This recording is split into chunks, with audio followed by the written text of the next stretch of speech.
आई ह्याच्यापासून कधी खायला दे प्लीज प्लीज ना आय प्लीज पाहिलत ना मंडळी, या मुलांना शाळेतून रोज आलं की काहीतरी नवीन खायचं असतं आणि रोज माझ्या पुढे प्रश्न पडतो की हिला हेल्दी असं काय बनवून द्यायचं. तर आज तिनेच मला ऑप्शन दिलाय स्वीटकॉर्नचा. तर काल मी फ्रीजमध्ये स्वीटकॉर्न काढून ठेवले होते. आता याच्यापासूनच तिला काहीतरी छानसं खायला करून देते.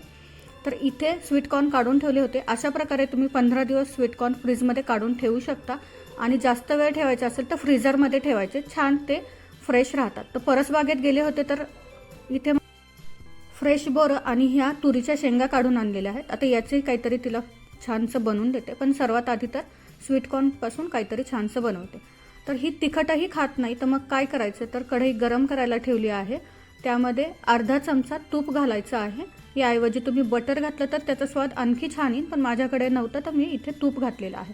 थोडेसे जिरे घालायचे आहेत, छान फुलून द्यायचे आहेत आणि त्यानंतर आपल्याला यामध्ये स्वीटकॉर्न घालायचे आहेत. धुवून नाही घातलं तरी चालेल, कारण जे कणीस असतं ते झाकलेलं असतं, त्यामुळे मी स्वीटकॉर्न असेच सोलले आणि लगेचच तसेच फ्रीजमध्ये ठेवले आहेत. तर थोडेसे आपल्याला यामध्ये हळद घालायची आहे कलरपुरती.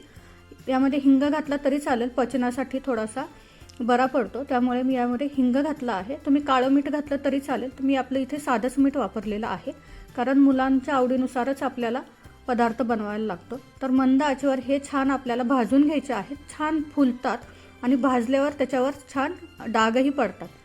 तुम्ही उकडूनही घेऊ शकता, पण भाजलेल्या स्वीटकॉर्नची चव ना जरा वेगळीच लागते. उकळल्यानंतर किंवा उकडल्यानंतर त्याच्यातला गोडवा थोडासा कमी होतो असं मला वाटतं, पण भाजल्यानंतर तो गोडवा टिकून राहतो. तर इथे हे छान मी डाग पडेपर्यंत परतून घेतलेले आहेत. तुम्ही यामध्ये आवडीनुसार तिखट, चाट मसाला घालू शकता, पण लहान मुलं काहीच खात नाही यापैकी. तर मी इथे ना थोडंसं मीठ घातलेलं आहे आणि थोडासा चाट मसाला घातला आहे.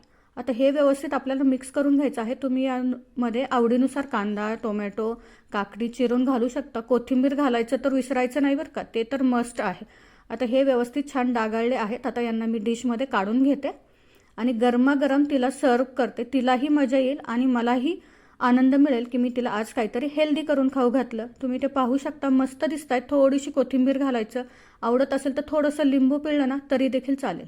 खाण्यासाठी तयार आहे चटपटीत असे स्वीटकॉर्न. आजची ही रेसिपी आवडली असेल तर कृपया चॅनलला सबस्क्राईब करा, व्हिडिओला लाईक करा, तुमच्या मित्रपरिवारासोबत शेअर करा. धन्यवाद.